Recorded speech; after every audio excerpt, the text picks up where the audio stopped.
What you got, Daniel? Stop. Good morning, people of God. Listen, I want to tell you something right quick. Hold your peace and let God fight your battles. I want to tell you this. Anytime somebody is nitpicking with you, picking at you, secretly picking at you, they can think that nobody sees. They can think that you so small and they so big they can try to bully you or think that they're bullying you to shut up and be quiet. Anytime that somebody is taking digs at you and you're innocent, it could be somebody you don't even know that well. They don't even know you.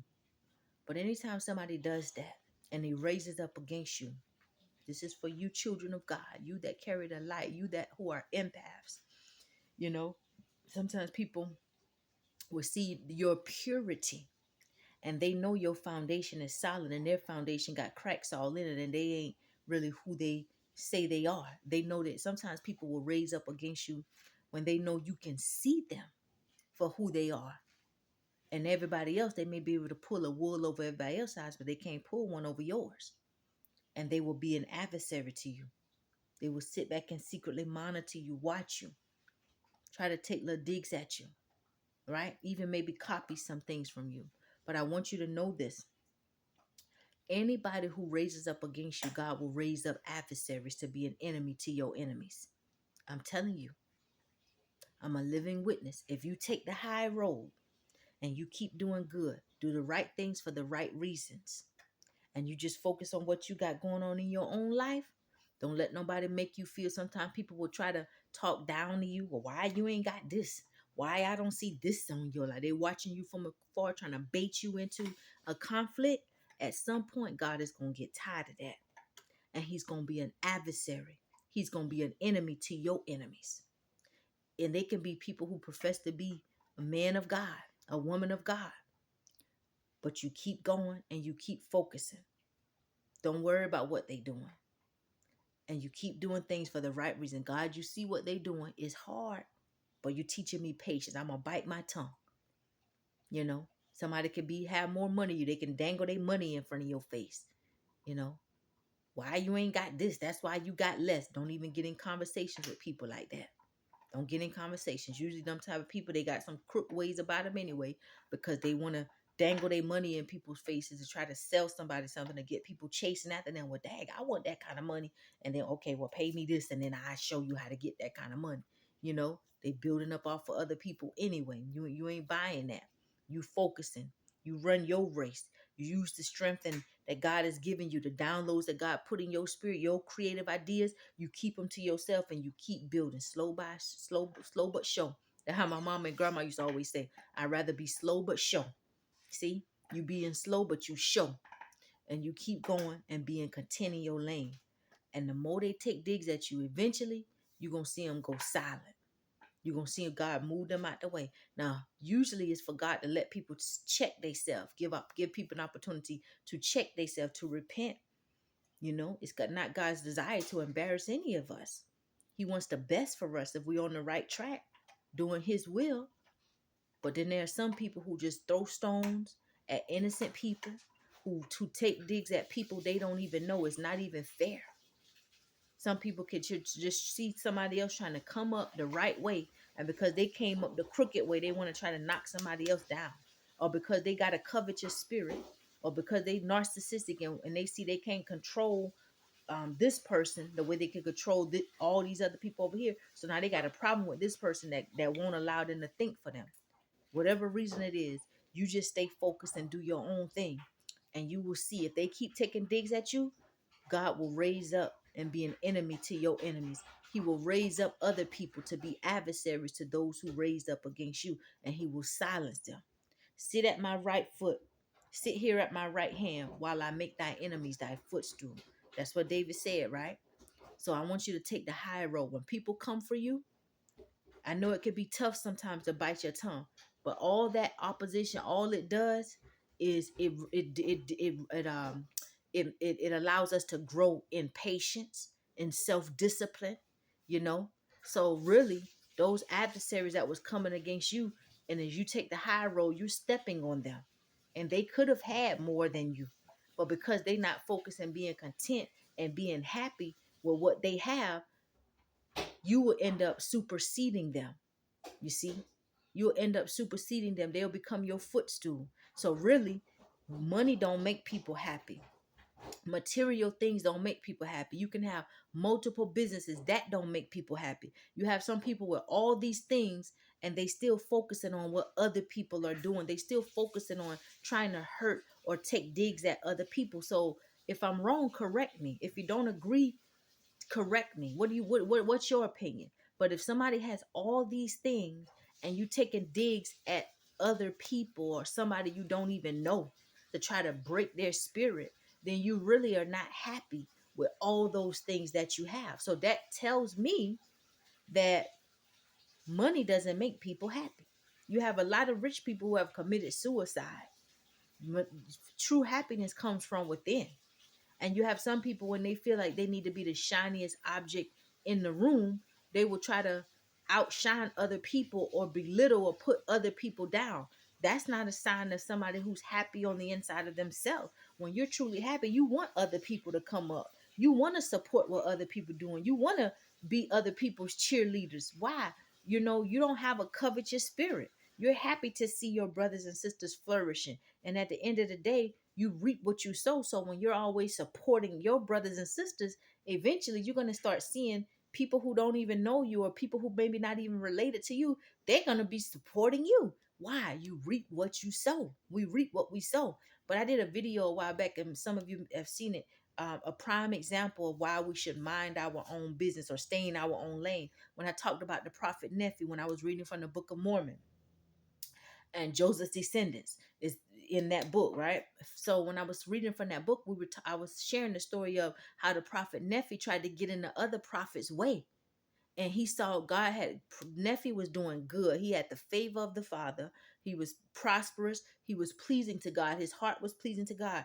But there was something on the inside of him that was triggered when he saw this other prophet going to this battle, going to this place where God had told that prophet to go and take authority over this place. It had nothing to do with Nephi. So as the prophet was coming and he stopped him and he asked him where he was going, and he told him, no, don't go. And the prophet told him, I don't think you want to get in my way. God has told me to go. If you get in my way, you're going to be in trouble with God. I don't think that's something you want to do. And so the prophet continued on his way to be obedient. Nephi went and disguised himself. He got a group of his army and he went and got in that prophet, chased down that prophet, disguised himself, and tried to battle against him to deter them, to make them go back. His pride got in the way. He wanted some type of control. That came out of nowhere, because I'm like, he doing so good. Why he try to get in this man's way and stop that man from going on that path?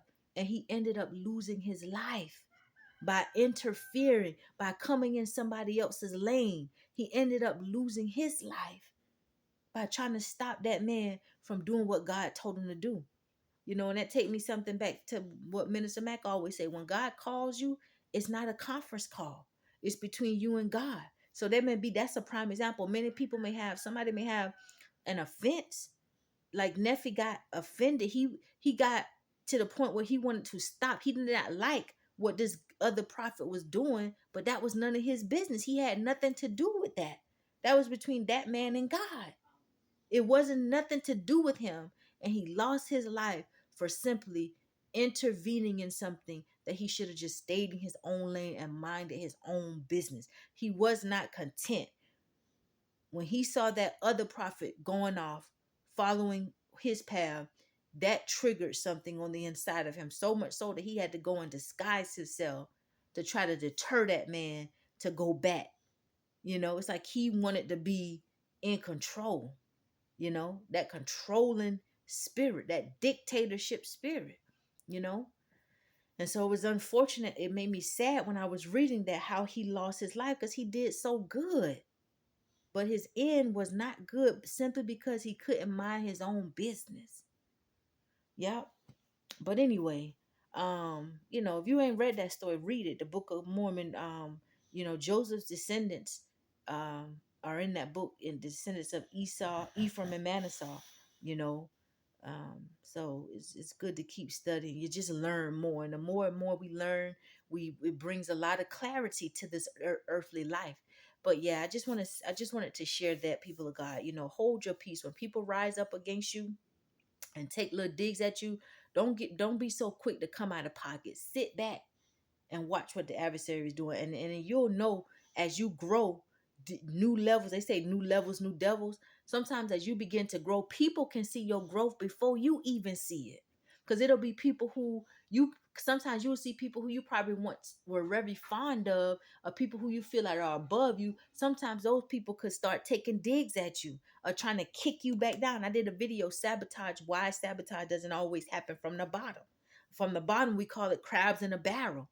But as you leveling up, you won't even know how much you leveling up until you start seeing some new devils doing things to try to kick you back down or to throw darts at you, and you be like, wow, why you throwing that? You dodging their bullets, looking up at them like I was, what I'm saying? You somebody I was looking up to. You doing that, And people will hide their hand. But God sees everything, and He will be an enemy to your enemies if you can hold your peace. There's a song we used to sing, victory, victory shall be mine if I hold my peace and let the Lord fight my battles. Victory, victory shall be mine. It will be yours. And then I used to add, oh Lord, let the words of my mouth, meditations of my heart be accepted in thy sight, oh Lord. But victory will be yours if you just hold your peace, baby. Don't get eye level with them devils. Don't be disappointed and too hurt if you was climbing up and you see somebody that you was looking up to climbing up, start throwing a stone down or taking a foot trying to kick you in your head. You might have to shed some tears. You sidestep that foot, change your angle and crawl up from the other side. Don't be surprised. Sabotage don't always come from the bottom, it come from the top sometimes. That's what I did in that video. And watch that video if you haven't watched it. A prime example of why we should stay in our own lane. Nephi lost his life by trying to interfere what God was doing in that other prophet, interfere with the instructions that God gave to that other prophet. So he became an enemy to God.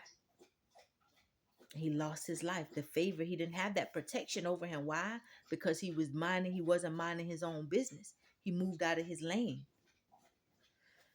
So anyway, that's all I wanted to share. If nobody told you that they love you today, I'm telling you, your little country bumpkin sister loves you. We are the light of the world. Let's don't never let our lights go dark. Let's keep shining bright. And we know that the blood of Jesus Yeshua, that blood is the only blood that has some power. Yep. So have a blessed day.